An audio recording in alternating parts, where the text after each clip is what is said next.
एक और वीडियो में आपका स्वागत है। इस वीडियो में मैं बताऊंगा हिस्ट्री ऑफ इंडिया के बारे में, वो भी ब्रीफ में। इस फिगर को आप ध्यान से देखिए। तो लाखों साल पहले यह एरिया ना तो अफ्रीका कहलाता था, ना ही ये एरिया इंडिया कहलाता था, ना ही ये एरिया एशिया कहलाता था।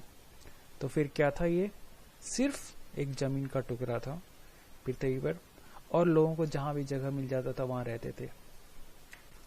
तो आज से 10-12 हजार साल पहले तक, तो मान लेते हैं 12 हजार साल पहले तक लोग जंगलों में रहते थे। जहां भी जंगल मिल जाए वो उधर ही रहते थे और उधर ही शिकार कर करके अपना खाना खाते थे। लेकिन 12 हजार साल पहले लोगों ने खेती करना स्टार्ट किया। अब जब खेती करना स्टार्ट किया तो लोग धीरे धीरे एक गांव की तरह एरिया में रहना चालू किए। तो वो कहाँ स्टार्ट किए रहना? वो एक्चुअली नदियों के किनारे, जैसे यहाँ एक सरस्वती नदी थी वहां रहना स्टार्ट किया, या फिर इधर गंगा नदी था तो वहां पे इसके किनारे मैदानी इलाका था तो वहां पे रहना स्टार्ट किया। तो लोगों ने बसना सिर्फ इंडिया में ही स्टार्ट नहीं किया था, लोग सभी जगह इधर भी बस रहे थे, अरबियन कंट्रीज में और सभी जगह धीरे धीरे गांव के शक्ल में लोग रहना चालू किए। अब क्वेश्चन ये आता है कि लोग शिकार छोड़ के खेती करना क्यों स्टार्ट किए थे? तो इसलिए किए क्योंकि शिकार करना बहुत ही टफ था, उसके कंपैरिजन में खेती करना बहुत ही इजी था, और उसमें स्टोर भी कर सकते थे अनाज, और वो सालों भर खा सकते थे, उनको काफी टाइम फिर मिल जाता था। तो जो लोग पहले शिकार करते थे वही लोग फिर बाद में शिकार से हटकर खेती करना स्टार्ट कर दिए। यह टाइमलाइन है, यह ईयर 2016 है, यह 0 है। और पीछे जाते हैं तो देखते हैं कि पीछे ऐसा कौन सा समय था, सबसे पहला समय जहां जिस समय के लोगों का कोई सामान का कोई एविडेंस मिला हो। तो इंडिया में सबसे पुराने जो एविडेंस मिले हैं वो है इंडस वैली सिविलाइजेशन, मतलब सिंधु घाटी सभ्यता। ऐसा माना जाता है कि यह 3000 BC के लगभग यह सिविलाइजेशन था, एग्जिस्ट कर रहा था, और इसके सामान मिले हैं अभी भी बहुत सारे म्यूजियम में। इस समय के लोग जो सामान यूज करते थे वो रखे हुए हैं। और सिंधु घाटी सभ्यता में बहुत सारे जगह से सामान मिले हैं, लेकिन उन सब में एक खास बात यह है कि जितने भी सामान मिले उसमें से कोई भी लोहे का सामान नहीं था, मतलब वे लोग लोहे का यूज करना नहीं जानते थे। तो इससे ये तो कंफर्म हो जाता है कि वे लोग पेड़ काटने में सक्षम नहीं थे, और जब तक पेड़ नहीं काटेंगे तब तक वो लोग बड़े बड़े मैदान नहीं बना सकते। इसलिए वो लोग नदियों के किनारे रहते थे जहां पहले से मैदान बने हुए थे। तो क्या ये 3000 BC के पहले के समय जितने भी लोग रहते थे उनका कोई भी एविडेंस नहीं है? बिल्कुल है, अभी भी है। और वो कैसे? तो वो है रामायण और महाभारत। ऐसा माना जाता है कि रामायण 9000 BC के समय के समय जो कुछ भी हुआ था उसका विवरण है रामायण में, और महाभारत में जो कि एज्यूम किया जाता है कि 6000 BC के लगभग हुआ होगा। तो आप ये कह सकते हैं कि और भी पीछे 9000 BC में रामायण हुआ था, और उसके 3000 साल बाद यहाँ पर महाभारत हुआ था। लेकिन ये इतनी पुरानी ये सब चीजें हैं जिसका कोई एविडेंस अभी मिल नहीं रहा है। तो अभी मैंने बताया कि जो इंडस वैली सिविलाइजेशन था उसके सिर्फ अवशेष मिले, उसके बारे में कोई डिस्क्रिप्शन या लैंग्वेज कुछ इन्फॉर्मेशन नहीं मिला। लेकिन सबसे पहला एविडेंस जो मिला है इंडिया के बारे में, मतलब इंडिया कैसा था, वो 600 BC के समय का मिला है। तो वो भी कैसे पता चला? एक्चुअली चाइना से बहुत सारे यहाँ पर आते थे पढ़ने या फिर कुछ करने, तो वे लोग यहाँ बताते थे कि यहाँ इस एरिया में ऐसा ऐसा है। तो उससे ही पता चलता है कि 600 BC में इंडिया में कैसा सिचुएशन था। तो अभी तक इंडिया का कोई कॉन्क्रीट इंफॉर्मेशन अभी तक नहीं मिला था। तो अब मैं बताता हूँ कि कब सबसे पहला कॉन्क्रीट इंफॉर्मेशन इंडिया के रीजन का मिला। तो वो समय था 600 बीसी। तो 600 बीसी में इस एरिया में कैसा क्या कुछ चल रहा है उसके बारे में कंप्लीट इंफॉर्मेशन मिला था। और वो क्या इंफॉर्मेशन था? वो इंफॉर्मेशन ये था कि ये जो एरिया है, ये एरिया एक्चुअली 16 महाजनपद में डिवाइडेड है। तो इतना तो कंफर्म है कि 600 बीसी में इस रीजन में 16 महाजनपद थे और ये सभी महाजनपद एक अलग अलग कंट्री की तरह काम करते थे। ये एक दूसरे में आपस में फाइट कम करते थे, वे शांति से रहते थे और खेती कर, और लोग जो हैं इस महाजनपद में खेती किया करते थे मेनली। इन सभी महाजनपद में 600 बीसी के समय सिर्फ एक धर्म यूज करते थे लोग, और वो है हिंदू धर्म, क्योंकि उस समय ना तो क्रिश्चियन था, ना ही मुस्लिम था और ना ही बौद्ध धर्म था। तो उसी समय हिंदू धर्म का बहुत ज्यादा विकास हुआ था। तो अभी मैंने बताया कि 600 बीसी में 16 महाजनपद थे, लेकिन इसमें से एक महाजनपद ऐसा था, मगध महाजनपद, जिसका कि राजा बहुत फेमस था, और वो राजा था बिंबिसार। ये बिंबिसार क्यों इतना फेमस हुआ? क्योंकि ये एक ऐसा राजा था इस मगध महाजनपद का जिसने दूसरे महाजनपद पे अटैक किया। एक अंग महाजनपद था, उस पे अटैक किया और उसको फिर आपस में सम्मिलित कर लिया।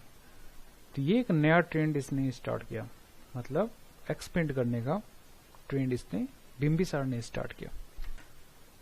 तो ये मगध साम्राज्य का फैलाव इसका बेटा भी कंटिन्यू रखा। इसका बेटा था अजातशत्रु, उसने भी ऐसे ही दूसरे महाजनपद पे अटैक किया, उसको जीता और मगध साम्राज्य का विस्तार करता चला गया।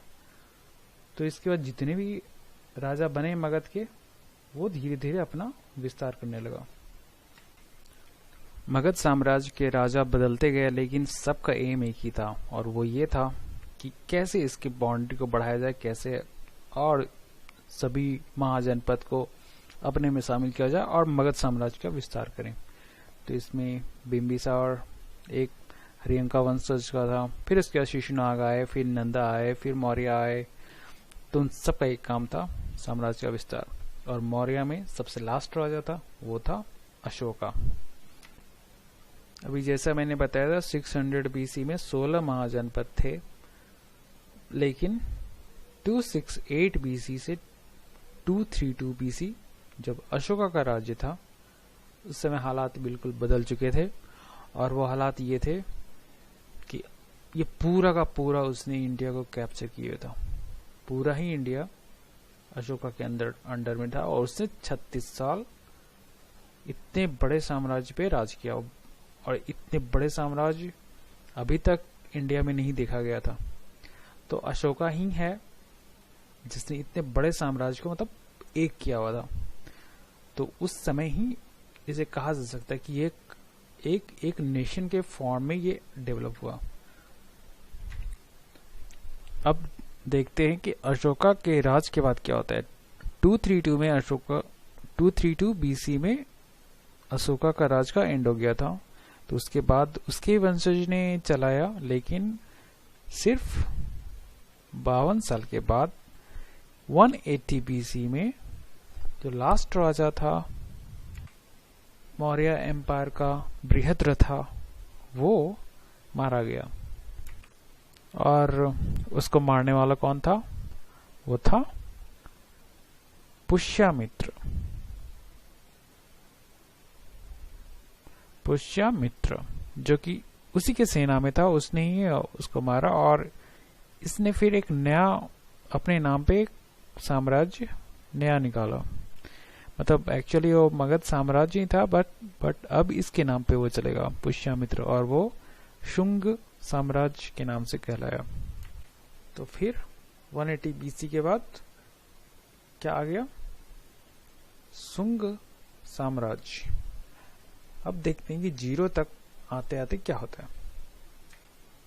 मौर्य एम्पायर अब शुंगा के हाथ में था, लेकिन इसका एरिया काफी कम हो गया। तो बाकी एरिया में कौन उभर कर आया? उसमें उभर के आया सातवाहन, जो कि अभी महाराष्ट्र के रीजन में आता है, उधर से उभर के आया। और साउथ में चोला एंड पांड्या ये सब उभर के आया। तो अब बहुत सारे स्ट्रॉन्ग राजा हो गए इंडिया में। समय के साथ साथ शुंग वंश भी कमजोर होने लगा और वो बिल्कुल खत्म ही हो गया एक तरह से। तो अब बताता हूं कि जब से ईयर चालू हुआ, मतलब एडी जब से स्टार्ट हुआ 0 के बाद, उसके बाद क्या हुआ। तो यहां तक 0 तक आते आते शुंगा पूरी तरह खत्म हो चुका था। सातवाहन मजबूत था, चोला पांड्या भी मजबूत था, लेकिन ये एरिया अभी भी कमजोर था। तो फिर एक नया बाहर से फ्रेश अटैक होना चालू हुआ और बाहर से आके कौन ये एरिया पे राज किया? वो था कुषाण एम्पायर। ये आया, ये एरिया जीता और इसने बहुत बड़े एरिया पे राज करना चालू कर दिया। और ये कब से कब तक किया? 30 से लेकर 375 तक कुषाण एम्पायर।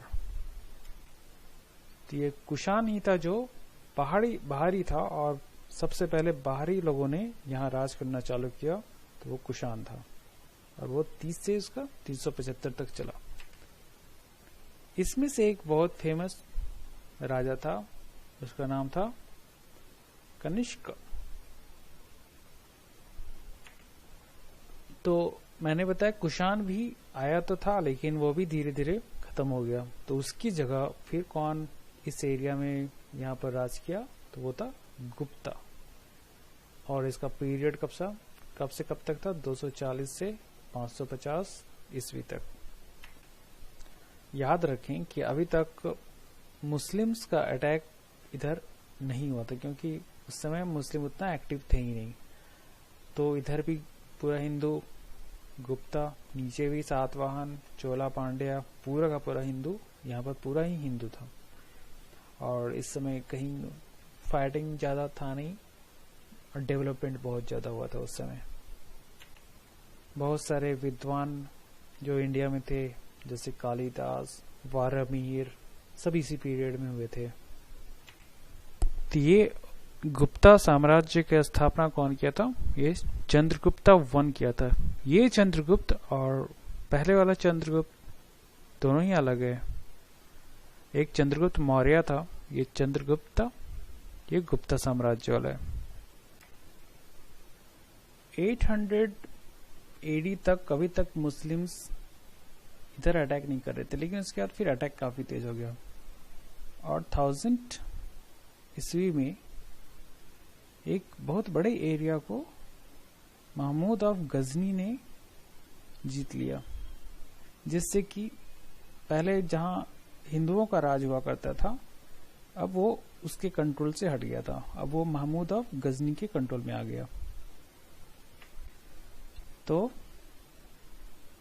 गजनी ही था जो हिंदुओं से उसके राज्य को जीत लिया था सबसे पहले। उसके बाद भी मुस्लिम्स का अटैक यहाँ चालू रहा और गौरी ने यहाँ अंदर के पृथ्वीराज को हराया और अंदर का रास्ता साफ हो गया। तो यहाँ सबसे पहले कौन मुस्लिम आके यहाँ का राजा बना? तो वो था जिसने कुतुब मीनार बनाया था, मतलब कुतुबुद्दीन ऐबक। कुतुबुद्दीन ऐबक एक्चुअली दिल्ली सल्तनत इस्टेब्लिश कर दिया था उसने। तो वो उसका पहला राजा था, कुतुबुद्दीन ऐबक। उसके बाद भी बहुत सारे राजा बने और ये 1526 तक यहाँ बहुत सारे राजा बनते रहे। मेनली ये पूरे इंडिया पे राज किया। तो 300 साल से भी ज़्यादा दिल्ली सल्तनत राज हुआ। इसके बाद दिल्ली सल्तनत को मुगलों ने हराया। मुगल भी एक्चुअली मुस्लिम ही थे जो बाहर से आए थे। उन्होंने इस मुस्लिम को हराया और खुद राज किए। तो मुगल एक्चुअली एक फैमिली ही ज़्यादातर टाइम राज किया। वैसे मुगल कहते तो हैं कि ये 1857 तक इन्होंने इंडिया पे राज किया, लेकिन ये बहुत पहले ही आउट ऑफ पावर हो गए थे। इनको मुगलों को पावर से हटाने वाला कौन था? एक और बाहर से आया था, वो था अंग्रेज, मेनली ब्रिटिश। पहले तो पुर्तगालीज भी आए थे यहाँ पर। पुर्तगालीज इधर आए थे, वो मेनली बिजनेस करने आए थे, लेकिन धीरे धीरे उनका पावर बढ़ने लगा। मुगलों के समय ही बहुत सारे पुर्तगाली यहाँ पर आते थे, वो बिजनेस करते थे। फिर उन्होंने देखा कि ये बहुत ही ज़्यादा रिच कंट्री है और बिजनेस बहुत ही फैलाना जरूरी है, तो उन्होंने क्या किया कि अपनी सेना रखने लगे। तो इसका नकल अंग्रेजों ने भी किया। अंग्रेज भी इधर आए और उन्होंने भी कुछ एरिया लिया, कुछ इंडस्ट्रीज लगाने के लिए कुछ एरिया लिया और सेना रखे। और फिर धीरे धीरे ये इनके पास जो सेना था, अलग अलग यहाँ किंगडम जो थे, वो एक दूसरे को हराने के लिए इनका मदद लेना चालू किए। तो इस तरह से धीरे धीरे अंग्रेजों का पावर बढ़ता गया। उन्होंने फ्रांसीसियों को भगाया, पुर्तगालियों को भगाया और पूरे इंडिया पर धीरे धीरे कैप्चर करना चालू किया। उन्होंने जितने भी राजा थे, मुगल राजा या फिर हिंदू राजा, सबको कमजोर करना चालू किया। 1857 में यहाँ जितने भी सैनिक थे, जिनको एक अंग्रेज कंपनी चला रही थी, ईस्ट इंडिया कंपनी, उन सभी ने विद्रोह कर दिया। मतलब ज्यादातर ने विद्रोह कर दिया, सभी ने नहीं किया। तो इसका असर इतना ज्यादा पड़ा कि ब्रिटिश गवर्नमेंट जो यहाँ बहुत दूर में थी, उन्होंने एक ऑर्डर निकाला कि अब पूरा का पूरा इंडिया ब्रिटिश डायरेक्ट कंट्रोल करेगी। तो फिर 1857 से 1947 तक ये पूरा का पूरा इंडिया ब्रिटेन के अंडर में आ गया। वो जो चाहते थे, जो कानून बनाना चाहते थे बना सकते थे, जो चाहते थे वो कर सकते थे। तो टोटल कंट्रोल ब्रिटेन के हाथ में था। और 1947 में इंडिया आज़ाद हुआ, लेकिन इससे पाकिस्तान अलग हो गया। ये भी पाकिस्तान का पहले पार्ट था, ईस्ट पाकिस्तान इसको बोलते थे, ये वेस्ट पाकिस्तान। और फिर जब इंडिया आज़ाद हुआ तो उसके आगे जो कुछ भी हुआ वो ज़्यादातर लोगों को मालूम है। तो इस वीडियो में इतना ही है। Thank you.